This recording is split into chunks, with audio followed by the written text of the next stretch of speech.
Antarctica کی انجان اور خوفناک دنیا بے شمار مسٹری سے بھری ہوئی ہے۔ کچھ کو تو سالو کر لیا گیا ہے، لیکن کئی ابھی بھی سائنس کے پلے نہیں پڑ رہی۔ برف کی موٹی تہہ کے نیچے کون سی دنیا بستی ہے، اور یہاں سے ملنے والا 10 لاکھ سال پرانا آئس کیوب ہمیں ٹائم ٹریول کروا کر ہماری ارتھ کے پاسٹ میں کیسے لے جاتا ہے۔ السلام علیکم viewers, welcome to anonymous A&M۔ Anonymous A&M کی ویڈیوز میں ایک بار پھر سے خوش آمدید۔ ناظرین، انٹارکٹیکا جس کو دنیا کا باٹم یا پھر ساؤتھ پول بھی کہا جاتا ہے، یہاں کی آئس شیٹس کی گہرائی 4.7 کلومیٹرز تک ریکارڈ کی گئی ہے۔ یہ اتنی گہرائی ہے جس میں برج خلیفہ جتنی 5 بلڈنگز کو ایک دوسرے کے اوپر کھڑا کیا جا سکتا ہے۔ اس برف کے اندر لاکھوں سال پرانے راز آج بھی دفن ہیں۔ سب سے پہلے ہم جانیں گے یہاں کی برف کے نیچے چھپی زندگی کے بارے میں۔ نمبر 7، 2022 میں ریسرچرز نے سیٹلائٹ امیج کی مدد سے انٹارکٹیکا میں موجود لارسن کی آئس شیلف پر ایک غیر معمولی نشان دیکھا۔ ان کو اس پر شک تو تب ہوا جب کریک جیسا دکھنے والا نشان 2021 کے بعد کی فوٹوز میں ہی دیکھا جا سکتا تھا۔ اس سے پہلے ایسا کوئی نشان وہاں موجود نہیں تھا۔ انہوں نے اس کریک کو انویسٹیگیٹ کرنے کے لیے ایک ہاٹ واٹر ڈرل کے آگے کیمرہ لگا کر یہاں سوراخ کرنا شروع کیا۔ قریب 500 میٹرز کی گہرائی پر جا کر ڈرل کو روکنا پڑ گیا، کیونکہ ڈرل پر لگے کیمرے نے انٹارکٹیکا کے نیچے چھپی ایک عجیب دنیا کا منظر ریکارڈ کر لیا تھا۔ آئس شیلف کے بیچ ایک سیکرٹ ریور گزر رہی تھی، جس میں ایک کیو کے اندر ہزاروں لاکھوں ایمفیپوڈز موجود تھے۔ ایمفیپوڈز کی یہ قسم شرمپ، جسے اکثر جھینگا بھی کہا جاتا ہے، اس سے کافی ملتی جلتی تھی، جو ڈرل کرنے کی وجہ سے کافی ایکٹیو نظر آ رہی تھی۔ سوال یہ ہے کہ انٹارکٹیکا میں ایک ریموٹ آئس شیلف کے 500 میٹرز اندر ایمفیپوڈز کہاں سے آئے، اور یہ زندہ رہنے کے لیے کیا کھاتے ہوں گے؟ ایکسپرٹس کا ماننا ہے کہ سمندر میں تو جھینگے مرے ہوئے ڈیکمپوز پلانٹس کھاتے ہیں۔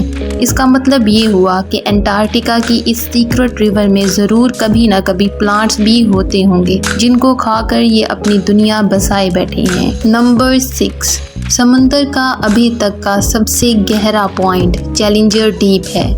دوسرے نمبر پر براؤنسل ڈیپ، لیکن تیسرا گہرا پوائنٹ انٹارکٹیکا کے سدرن اوشن میں موجود وکٹورین ڈیپ کے نام سے جانا جاتا ہے۔ اس کو 2019 میں ڈسکور کیا گیا تھا، جس کی گہرائی 7437 میٹرز کیلکولیٹ کی گئی ہے۔ وکٹوریل ڈیپ کو سونار سکیننگ کی مدد سے انٹارکٹیکا کے قریب ڈیٹیکٹ کیا گیا ہے۔ اس میں شپ پر سونار سکینرز لگا کر سدرن سی کے برفیلے پانی پر چلایا جاتا ہے۔ ابھی تک سی فلور کا جو میپ سونار سکیننگ نے بنایا ہے، اس میں 1200 ٹیسٹ لگے ہیں، لیکن ابھی بھی ریسرچرز یہ جان نہیں پائے کہ یہ پوائنٹ کیسے بنا تھا اور اس کا اس کے آس پاس کے سمندری فرش کے ساتھ کیا کنیکشن ہے۔ نمبر 5، 2022 میں انٹارکٹیکا سے گزرنے والی ایک کروز لائن کے پیسنجرز نے پانی میں ایک بہت بڑی جیلی فش دیکھی۔ کروز کے آپریٹر نے سبمرسیبل ڈپلائی کی اور پیسنجرز کو پانی کے اندر جیلی فش کا نظارہ دکھانے لے گیا۔ یہ ایک بہت بڑی جیلی فش تھی، قریب 33 فٹ بڑی۔ اس کو جوائنٹ فینٹم جیلی فش کہا جاتا ہے۔ لیکن حیرانی کی بات یہ ہے کہ phantom jelly fish normally oceans کے 3500 فٹ کی گہرائی میں رہتی ہے، پر اس کو انٹارکٹیکا کے سمندر کی سطح پر دیکھا گیا ہے۔ ابھی تک ریسرچرز کو کنفرم نہیں ہے کہ اتنی بڑی جیلی فش اس ریجن میں کیا کر رہی ہے، اور وہ بھی سمندر کی سطح پر۔ نمبر 4، انٹارکٹیکا کی ویران برفیلی وادیوں کے بیچ میں ریسرچرز کو برف کے اندر سے اینشینٹ رین فارسٹ کے ثبوت ملے ہیں، جو 9 کروڑ سال پرانے ہیں۔ یہ ڈسکوری انٹارکٹیکا کی اس دنیا کا ثبوت ہے جو برسوں پہلے کھو چکی تھی۔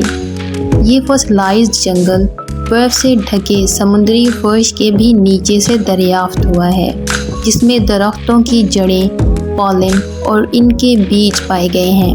ریڈیو کاربن ڈیٹنگ سے یہ پتہ چلتا ہے کہ ان کا تعلق کریٹیشیس پیریڈ سے ہے، وہ وقت جب ارتھ کے ایٹماسفیئر میں کاربن ڈائی آکسائڈ زیادہ ہونے کی وجہ سے یہاں گرمائش بھی زیادہ تھی۔ یہ فوسلز انٹارکٹیکا کا ایسا نقشہ بتا رہے ہیں جب یہاں ہری بھری وادیاں اور رنگ برنگی فیلڈز ہوا کرتی تھی۔ اس کے علاوہ 1909 میں یہاں سے نکلنے والا کوئلہ اس بات کی نشاندہی کرتا ہے کہ انٹارکٹیکا کا رین فوریسٹ کئی کروڑ سال تک یہاں موجود تھا، جو اب فوسل فیول میں کنورٹ ہو چکا ہے۔ نمبر 3، انٹارکٹیکا کی بنجر برف کے اندر سے ابھی تک ڈھیر سارے میٹرائٹس بھی مل چکے ہیں۔ یہ کوئی عام پتھر نہیں بلکہ ایک بہت بڑی یونیورس کا ثبوت ہے۔ ان میں سے کئی میٹرائٹس کا تعلق ہمارے پڑوسی پلانٹ مارس سے ہے۔ ان میں سے ایک میٹرائٹ جس کا نام ALH 84001 ہے اور یہ ہماری سولر سسٹم کا سب سے پرانا آبجیکٹ ہے، قریب 4.5 ارب سال پرانا۔ اس میٹرائٹ نے 1996 میں ہیڈ لائنز بنائی تھی جس میں سائنٹسٹ نے یہ اعلان کیا تھا کہ مارس سے آئے میٹرائٹ میں مائکرو فوسلز کے ایویڈنس بھی ملے ہیں، جس کا مطلب ہے کہ جب یہ میٹرائٹ مارس سے ٹوٹ کر یہاں آیا تھا اس وقت مارس پر زندگی موجود تھی۔ سائنٹسٹ کے ان دعووں کی وجہ سے ہی مارس پر آج زندگی ڈھونڈنے کی کوششیں جاری ہیں۔ اس میٹرائٹ سے سائنٹسٹ کو موقع ملا کہ وہ مارس کی ایٹماسفیئر اور وہاں کی والکینک ایکٹیویٹی پر ریسرچ کر سکیں۔ اس میں سے کچھ ایسے منرلز بھی پائے گئے ہیں جو صرف پانی میں ہوتے ہیں، جو اس بات کا ثبوت ہے کہ مارس پر پہلے پانی بہت زیادہ مقدار میں بہتا تھا۔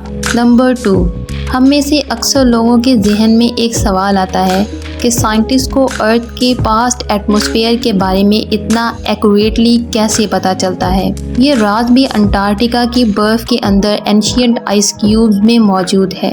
یہاں پچھلے ہزاروں نہیں بلکہ لاکھوں سالوں سے برف میلٹ نہیں ہوئی، جس کا مطلب ہے کہ ان کے اندر اس وقت کے ایٹماسفیئر کے ایئر ببلز آج تک پریزروڈ ہیں۔ یہاں تک پہنچنے کے لیے آئس کے پورے کور کو ڈرل کر کے باہر نکالا جاتا ہے۔ جتنا گہرا کور باہر نکالا جائے گا اتنا ہی ٹائم میں پیچھے جانا آسان ہوگا۔ برف کی ہر لیئر کے اندر موجود ایئر ببلز ہر ایک سال کی ایٹماسفیئرک کنڈیشن کو محفوظ رکھ کر بیٹھے ہیں۔ یہ اینشینٹ ایئر کے ببلز ہیں جن کو ہزاروں لاکھوں سالوں سے کبھی ڈسٹرب نہیں کیا گیا۔ ان میں موجود مختلف گیسز پر اسٹڈی کر کے سائنٹسٹ ارتھ کے قدیم دور کی ایک جھلک کو دوبارہ سے پینٹ کرنے میں کامیاب ہوئے ہیں۔ 10 لاکھ سال پہلے بنا یہ آئس کورس اس وقت کا ہے جب ارتھ کا کلائمیٹ سائیکل 4000 ایئرز بعد چینج ہوتا تھا۔ اس کے بعد یہ سائیکل 1 لاکھ سالوں کے بعد بدلنے لگا، جو ابھی تک چلتا آ رہا ہے۔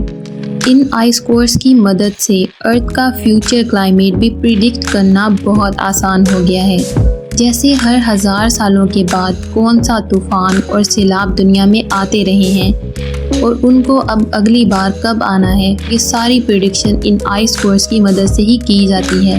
اور اب نمبر 1، 1950 میں انٹارکٹیکا کی آئس شیٹس کے نیچے ایک بہت بڑی ماؤنٹین رینج ڈسکور کی جا چکی ہے جس کو کیمبرڈ سرو ماؤنٹینز رینج کہا جاتا ہے۔ 1200 کلومیٹر تک پھیلی ہوئی اس ماؤنٹین رینج کے پہاڑ 3000 میٹر تک اونچے ہیں۔ پر حیرانی کی بات یہ ہے کہ یہ پہاڑ دنیا میں موجود دوسرے پہاڑوں سے کافی الگ ہیں۔ نارملی جس ایریا میں یہ پہاڑ موجود ہوتے ہیں ان کو بہت پرانا ہونا چاہیے، لیکن ان کی بناوٹ بتا رہی ہے کہ یہ اتنے پرانے نہیں ہیں۔ برف کے کئی کلومیٹرز نیچے ان کی موجودگی بھی سائنسدانوں کو پریشان کیے ہوئے ہے، کیونکہ پہاڑ زیادہ تر ٹیکٹونک پلیٹس کی موومنٹ سے بنتے ہیں، لیکن انٹارکٹیکا میں ایسی کوئی موومنٹ نہیں ہے، جس کا مطلب یہ ہوا کہ یہ پہاڑ زمین کے اندر موجود میگما کے ابلنے کی وجہ سے ابھرے ہیں۔ لیکن ابھی تک اس بات کا سائنسدانوں کے پاس کوئی بھی ثبوت نہیں ہے۔ امید ہے انونیمس A&M کی یہ ویڈیو بھی آپ لوگ بھرپور لائک اور شیئر کریں گے۔ ملتے ہیں اگلی شاندار ویڈیو میں، تب تک اپنا خیال رکھیں، دعاؤں میں یاد رکھیں۔ اللہ حافظ۔